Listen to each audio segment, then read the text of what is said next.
Welcome to some very basic, preliminary, and introductory thoughts on freedom. I'm sure freedom will interest you, both as a subject and as a privilege that all of us are entitled to and are duty bound to protect, exercise, and enlarge to the extent that is legitimate. Unfortunately, even though everyone cherishes freedom, it cannot be assumed that we are all equally clear about what freedom means, what it entails, and on what freedom is founded.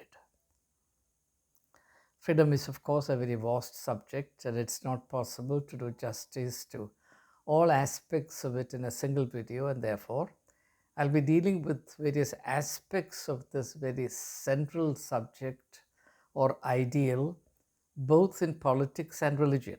This is actually as important in religion as it is in politics. I'll be dealing with various aspects of this comprehensive theme in a series of videos starting from today. Not that every day there will be a video on freedom, then you'll become fed up with it. Every now and then, as the situation prompts me, and as my intuition tells me that you're ready for the next unit, I'll be doing the succeeding videos.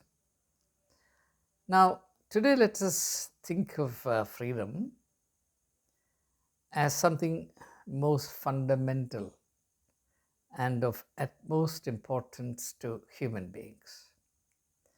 In fact, a human being without freedom is a pathetic phenomenon. And therefore, the human quest for freedom is as old as humanity itself, and the ways and means by which freedom, personal liberty, can be and must be protected has been a matter of concern for people whenever organized life and activities began. It is for this reason that the theme of freedom or the ideal of freedom occupies such a prominent place in political philosophy, political theory, and political thinking, the practice of politics in all aspects of it. So let us now look at freedom. What does it mean to be free? Who is a free person? How do I know that I am a free human being?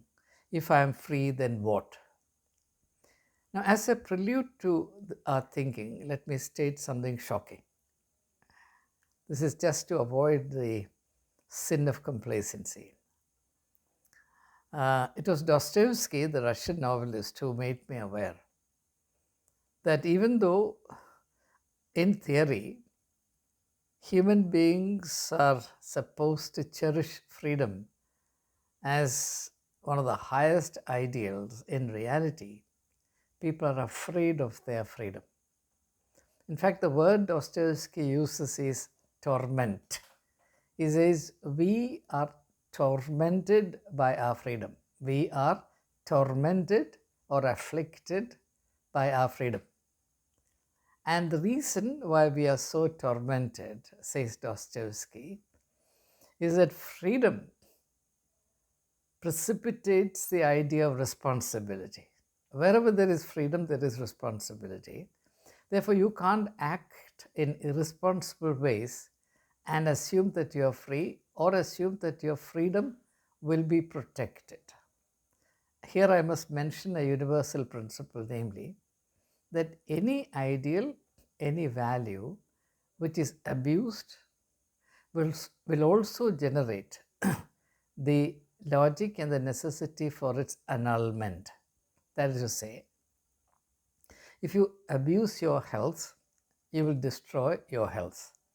Or in the way that this principle is couched in philosophy, if you abuse your health, you will create the conditions that necessitate the annulment of your health. That is to say, instead of being healthy, you will become chronically ill. So anything, any gift, any talent, any asset, uh, any merit which is abused will create conditions for its abolishment or destruction or annulment. So, freedom comes with the idea that if we are free, we are also responsible for whatever we do. Whatever we do in a state of unfreedom is free from the idea of responsibility. For example, if someone makes you do something horrible at gunpoint, a person says, do this or I'll put a bullet through your brain, and out of fear you do it, then you are absolved of the responsibility for doing that thing, even if it is the most repugnant and aberrant thing that you can think of. You have no responsibility because you did not act in freedom, and what is not done in freedom is not revelatory or indicative of your character, and what is not done in character is not related to the idea of responsibility. So Dostoevsky's point is that human beings are tormented by their freedom because they don't want to be responsible for what they do and who they are. You can examine for yourself to what extent this is true. Something similar was stated by the French philosopher Jean-Paul Sartre, S-A-R-T-R-E, Jean-Paul Sartre. And of course, there are many others. Now, a very interesting book that comes to my mind in this context is a book by Eric Fromm titled Escape from Freedom, which is a detailed study of the various patterns, various strategies, various ways by which people escape from their own freedom. So when it comes to freedom, there is this very shocking paradox at the center of human nature.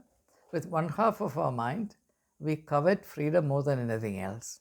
But with the other half of the mind, we also despise freedom, or at least we want to surrender and abdicate our freedom for whatever reasons. Dostoevsky has his explanation. Existentialists include, Sartre is an existentialist philosopher, has his explanation. And in religion, there is another explanation. For example, the Bible begins with a depiction, mythological portrayal of how human beings turn against the freedom God has given them. I don't want to go into details thereof because I don't want to make it religion top heavy. So let it be just referred to and then left as it is. So let's not take freedom for granted. Why we have to do this is that democracy swears by and stands by freedom, and it gives us the freedom to choose our leaders and to do so under the pious assumption, which may not correspond to reality at all, that by choosing our representatives who become leaders through the exercise of our franchise, which means the right to choose, the freedom to choose, we protect our freedom. The actual consequence could well be the opposite. The people's representatives were chosen by people using their franchise could eventually become the enemies of the freedom of the people, and that's called dictatorship, totalitarian regimes, autocracy, tyranny, despotism, so on and so forth. I'm sure you're familiar with this pattern. So, to the extent that we are in a democracy, and democracy prioritizes the freedom of citizens via constitutional democracy, it's important for us to understand, at least to an extent, what freedom means and what it entails. What is the discipline of freedom? So that we don't take freedom for granted, because if we take freedom for granted, then what we will do is we will use our freedom of choice to ruin our freedom to live the way we want. Now, let me quote a few words from Arthur Koestler, an author for whom I have great appreciation. In one of his books, I just don't remember which book, I think it is From Bricks to Babel. I could be wrong, but he says something to this effect. He says, Hitler used perfectly legitimate democratic methods to murder democracy. What is the perfectly legitimate democratic method? Freedom of choice. The people, using their freedom of choice, chose a dictator, and they had to endure the horrendous consequences of the choice they made. Millions and millions of Germans perished.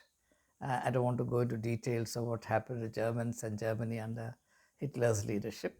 All that's part of living history, and therefore I can take it for granted.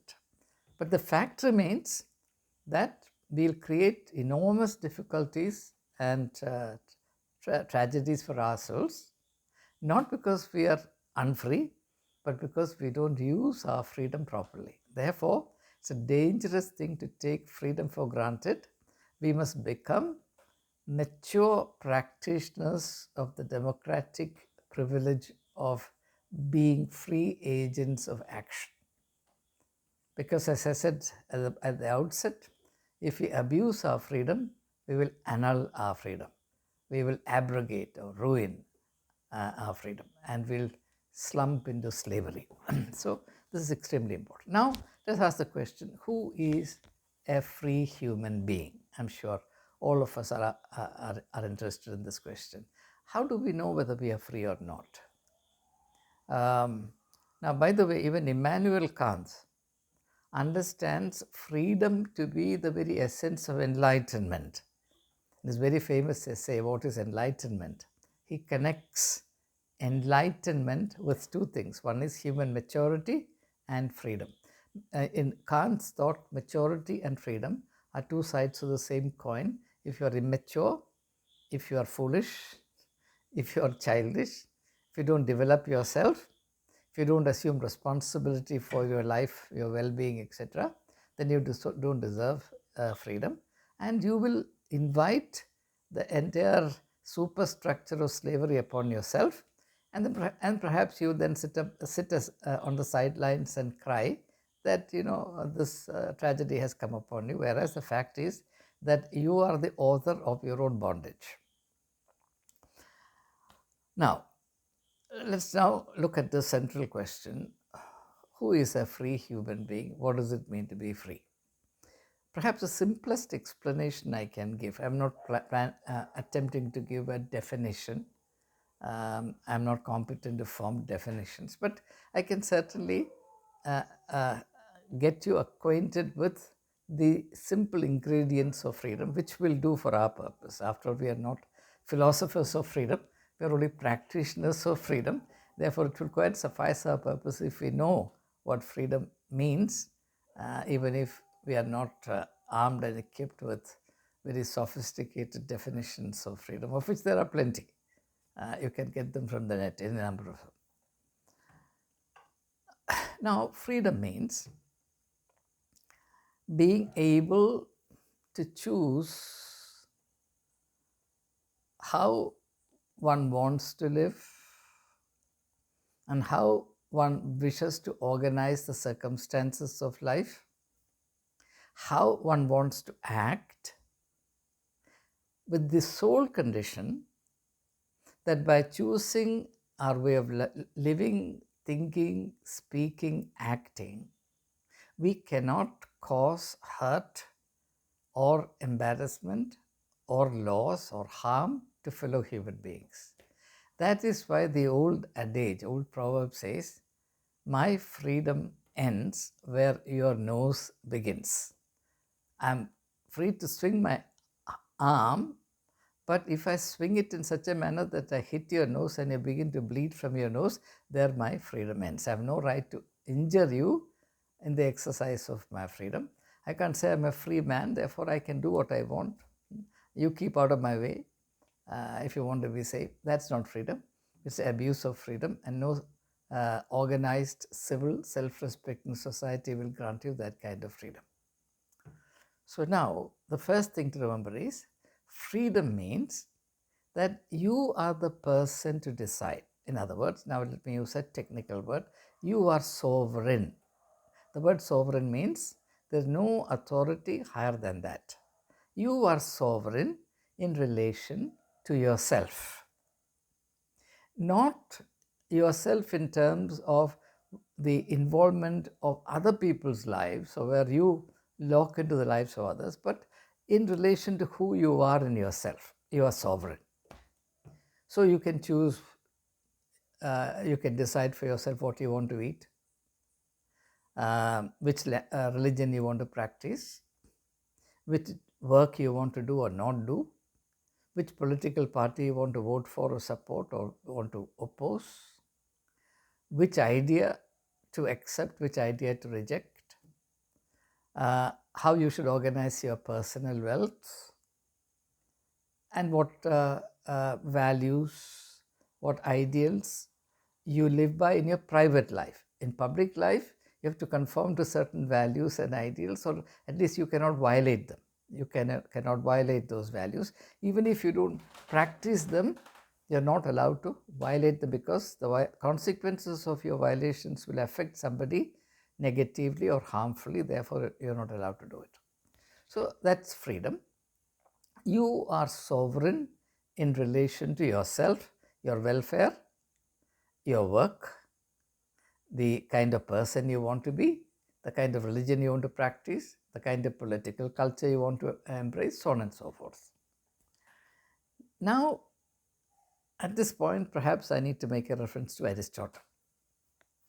Aristotle had this very interesting idea, which many modern thinkers don't accept. Aristotle had a very interesting idea that the freedom that human beings are entitled to is directly related to their nature. It's very important, very, very important. Nature, two ideas, freedom and nature. Two words, freedom and nature. Every human being has his or her nature.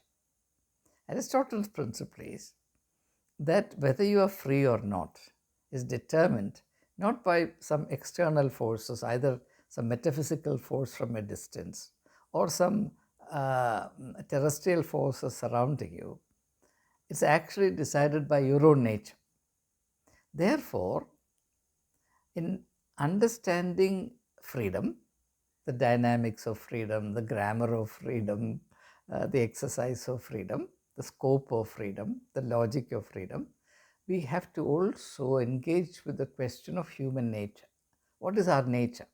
Now here, the book I referred to, namely Escape from Freedom by Erich Fromm, E-R-I-C-H-F-R-O-M-M, Erich Fromm, becomes extremely relevant, where he says that human beings try in a number of ways to escape from freedom, their own freedom. Why do they do so? Because their nature is like that. Now, Erich Fromm doesn't say that it is his perspective is Aristotelian, but I am saying that from a historical perspective, I can connect Erich Fromm with Aristotle. Never mind, the fact is that the desire to escape the freedom given to you comes out of your own nature. Nobody is asking you. You are, for example, I taught in a college. It's a very small college, St. Stephen's College. There is a principal, a vice principal, and 81, sometimes up to 84 teachers. Now, do you know that a majority of the teachers, depending on how dictatorial the principal is, would gladly be the slave of the principal? Of course, there is a lot of manipulation in that. By being the slave to the principal, they become masters of somebody else. They procure for themselves the license to do what they want. Because if you are in the good books of the principal, which actually means you are a slave to the principal, you are free to do what you want. So this is, they purchase their unhealthy freedom through the coin of slavery to a man in the seat, man in authority. It's a very interesting phenomenon. So, and the kind of obsequiousness they display to the man in authority so as to perpetuate their position of privilege, which then they show off to others, and sometimes even adopting postures that will inconvenience or obstruct or hurt people below them. This kind of thing happens, and it is not uncommon, and I'm sure it doesn't need further explanation.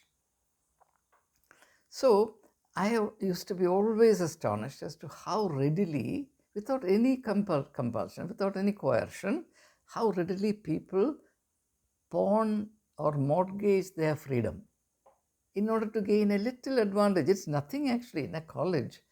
The favors that a principal can distribute are actually notional.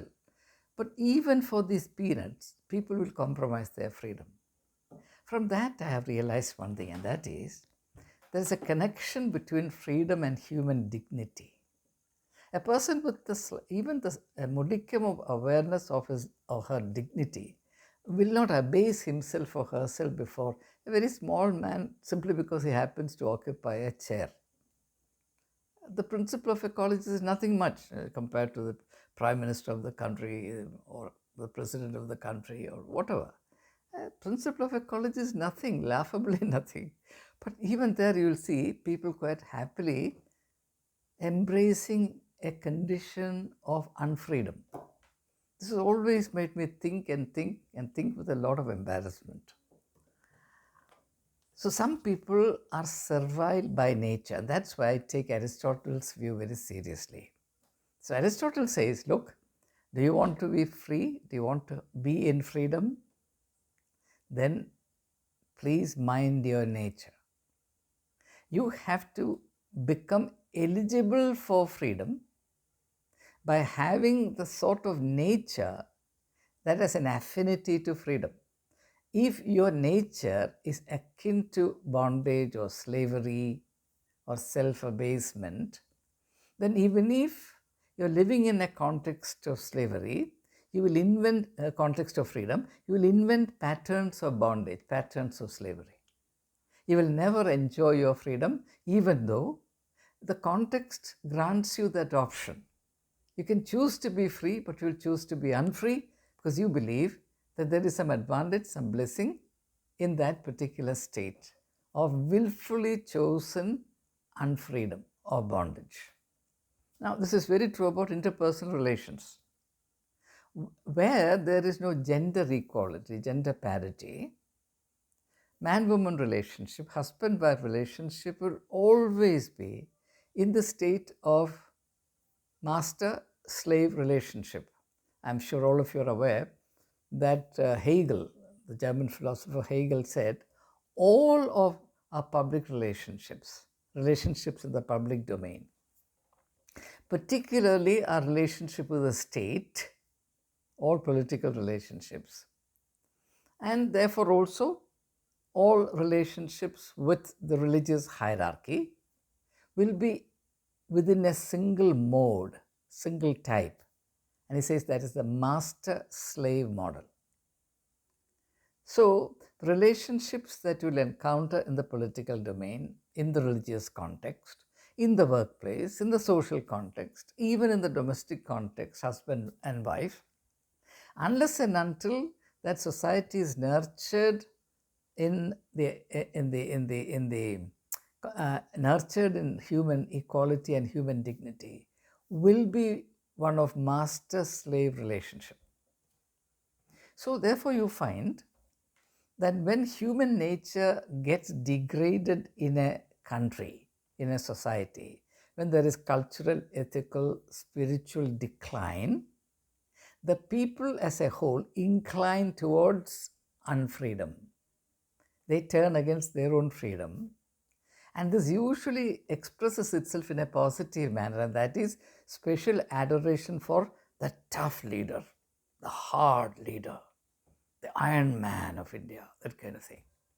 What most people don't realize is that this national cult, the cult whereby a hard taskmaster is exalted as the most desirable public icon, actually bespeaks an alarming degree of intellectual, cultural, ethical, spiritual decline, degeneration.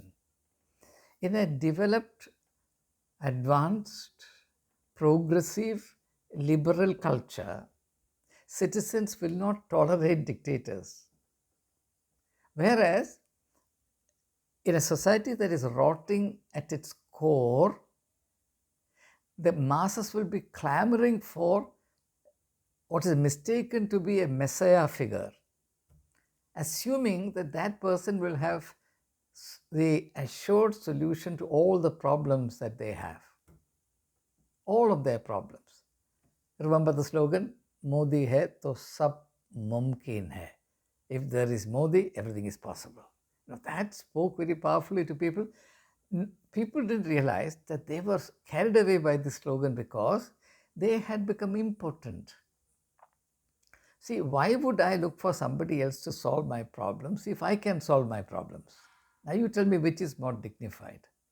My developing my faculties, my ability, my resources to an extent that I can solve my problems myself on the one hand, or look at the other option, look for a larger than life character who can solve all my problems. All I have to do is to remain his slave, which is more dignified, which is akin to human dignity. You decide for yourself. It is an issue that merits serious attention. Unfortunately, themes like this are not dealt with in our public discourses. And perhaps there's an intention behind masking such themes and discussions. I don't have to state what it is. So in this video, I've shared with you some very basic notions about freedom. There's much more to be said, and I hope to have further discussions on this theme in due course. As usual, look forward to your feedback as to how you found the contents of this video.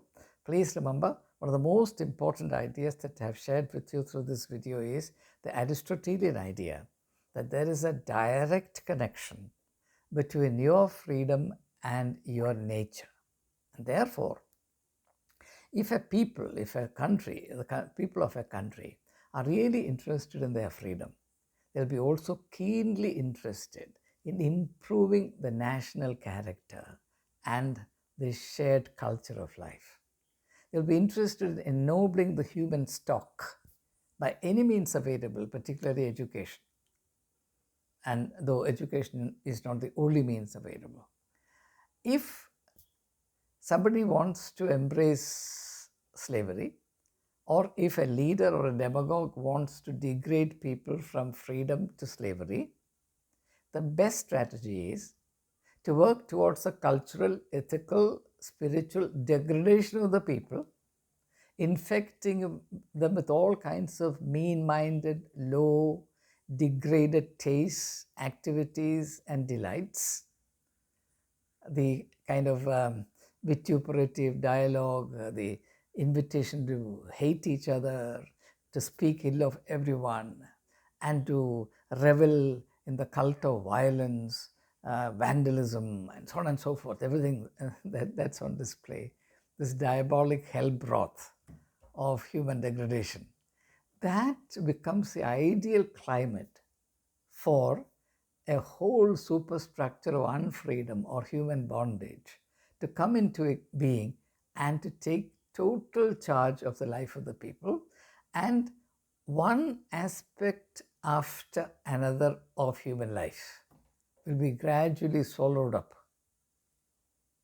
by this auger of unfreedom issuing from the seat of power. And initially people will not realize what's happening to them, but by the time they begin to realize, it will be too late. And that's what history warns us against all the time. That's the reason why it makes sense to be clear about some of these very basic things that touch us so very centrally to our own welfare, our own personal dignity, and our right to freedom. So thank you very much for your participation in this process of trying to figure out some of the basic aspects of human nature. Jai Hind.